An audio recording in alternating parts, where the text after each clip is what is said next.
اعوذ باللہ سمیع العلیم من الشیطان الرجیم، بسم اللہ الرحمن الرحیم۔ شروع اللہ کے نام سے جو بے حد نہایت بے حد مہربان نہایت رحم کرنے والا ہے۔ وَالضُّحَىٰ وَاللَّيْلِ إِذَا سَجَىٰ مَا وَدَّعَكَ رَبُّكَ وَمَا قَلَىٰ وَلَلْآخِرَةُ خَيْرٌ لَكَ مِنَ الْأُولَىٰ وَلَسَوْفَ يُعْطِيكَ رَبُّكَ فَتَرْضَىٰ أَلَمْ يَجِدْكَ يَتِيمًا فَآوَىٰ وَوَجَدَكَ ضَالًّا فَهَدَىٰ وَوَجَدَكَ عَائِلًا فَأَغْنَىٰ فَأَمَّا الْيَتِيمَ فَلَا تَقْهَرْ وَأَمَّا السَّائِلَ فَلَا تَنْهَرْ وَأَمَّا بِنِعْمَةِ رَبِّكَ فَحَدِّثْ۔ قسم دھوپ چڑھتے وقت کی اور رات کی جب چھا جائے، نہ رخصت کر دیا تجھ کو تیرے رب نے اور نہ بیزار ہوا، اور البتہ بہتر ہے تجھ کو پہلی سے، اور آگے دے گا تجھ کو تیرا رب، پھر تو راضی ہوگا۔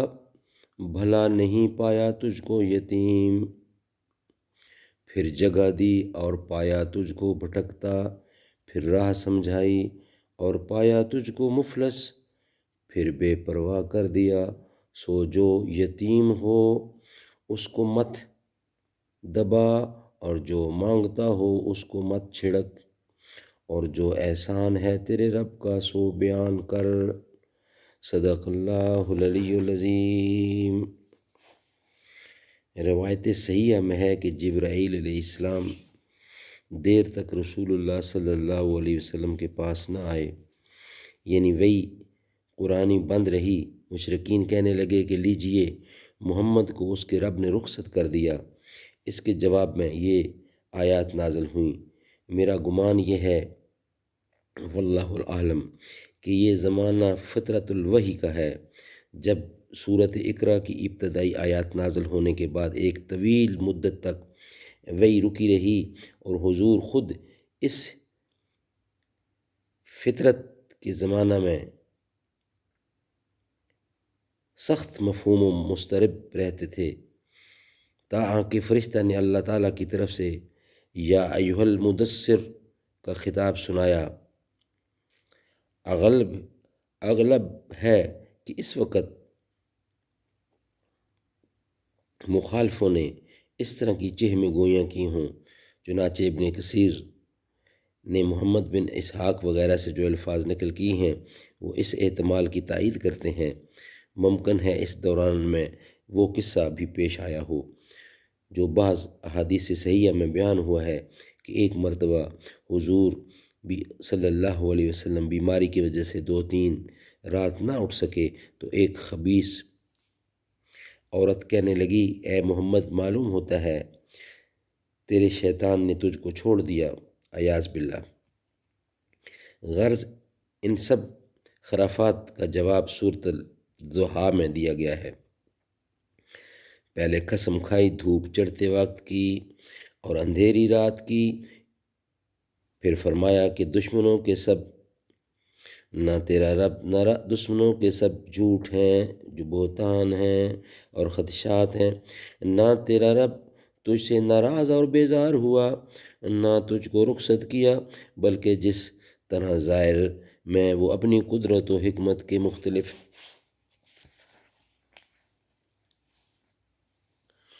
شان ظاہر کرتا ہے، اور دن کے پیچھے رات اور رات کے پیچھے دن کو لاتا ہے، یہی کیفیت باطنی حالات کی سمجھو۔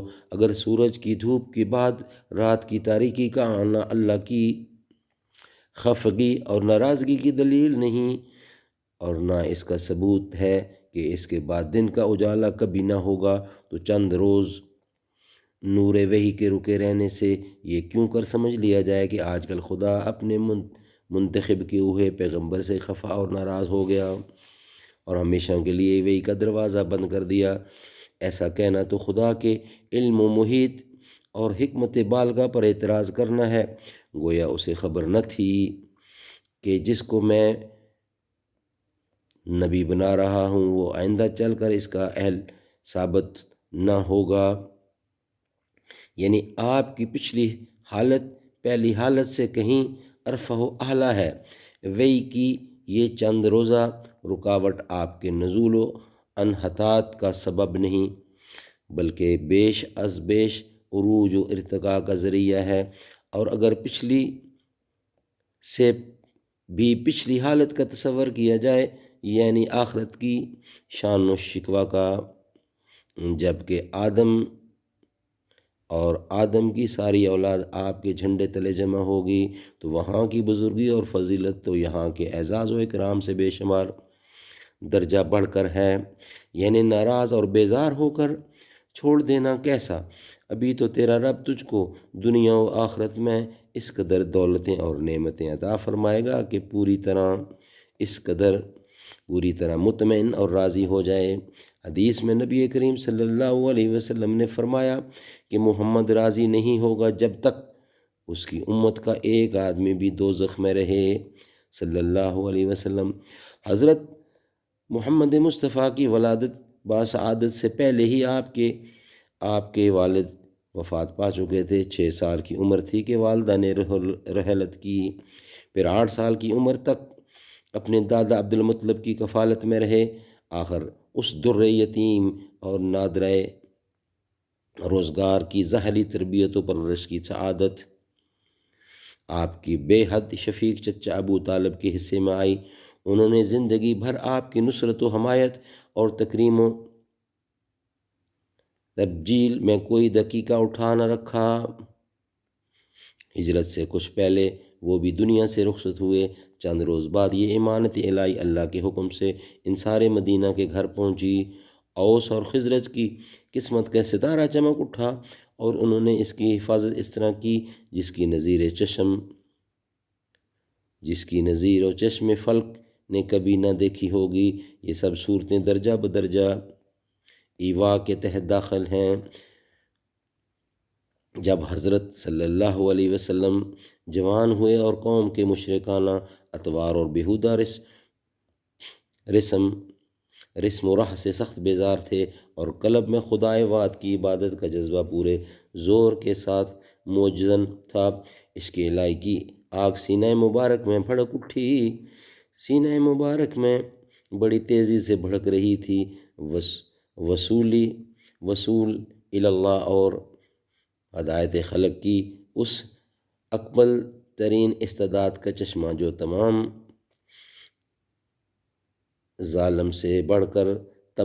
عالم سے بڑھ کر نفس قدسی میں وضعیت کر گیا تھا، اندر ہی اندر جوش مارتا تھا، لیکن کوئی صاف کھلا ہوا راستہ اور مفصل دستور العمل بظاہر دکھائی نہ دیتا تھا، جس سے اس عرش و کرسی سے زیادہ وسیع قلب کو تسکین ہوتی۔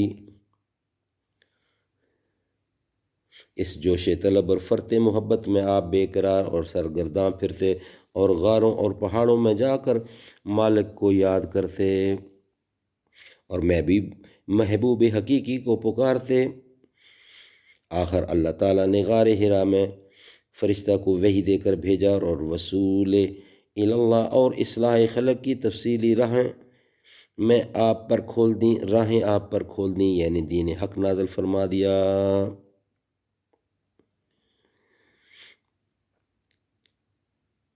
یوسف کی آیت کو پیش نظر رکھنا چاہیے۔ سورہ یوسف کی آیت کو اس طرح کہ حضرت ختیجہ کی تجارت میں آپ مسارب ہو گئے۔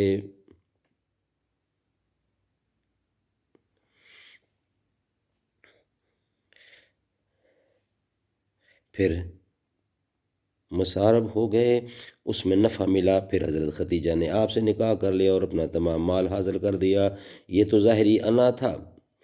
ظاہری غنا تھا، باقی آپ کے قلبی اور باطنی غنا کی درجہ تو وہ غنی عن العالمین ہی جانتا ہے، کوئی بشر اس کا کوئی اندازہ نہیں لگا سکتا۔ مطلب یہ ہے کہ آپ ابتدا سے مورد انعامات رہے، آئندہ بھی رہیں گے، جس پر پروردگار نے اس شان سے آپ کی تربیت فرمائی کہ وہ خفا ہو کر آپ کو یوں ہی درمیان میں چھوڑ دے گا، استغفر اللہ، بلکہ اس کی خبر گیری اور دلجوئی کی کرے گا۔ جس طرح تم کو یتیم کی حالت میں اللہ تعالیٰ نے اٹھا دیا، تم دوسرے یتیموں کا ٹھکانہ دو۔ اس طرح کے مکارم اخلاق اختیار کرنے سے بندہ اللہ کے رنگ میں رنگا جاتا ہے۔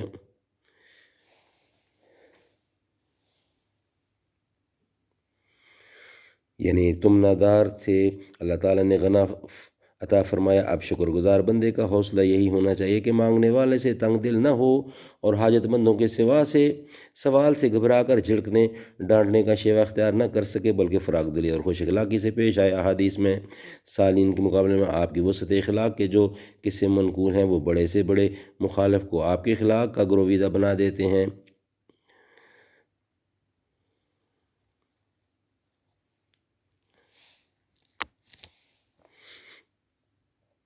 جب مباحث میں چرچا کرنا شرن محمود ہے، لہٰذا جو انعامات اللہ تعالیٰ نے آپ پر فرمائے ان کو بیان کیجئے، خصوصاً وہ نعمت ہدایت جس کا ذکر ہوا ہے قرآن میں، اس کا لوگوں میں پھیلانا اور کھول کھول بیان کرنا تو آپ کا فرض منصبی ہے۔ شاید آپ کے ارشادات وغیرہ کو جو حدیث کہا جاتا ہے وہ اسی فدحس سے لیا گیا ہے۔ صدق اللہ العلی العظیم۔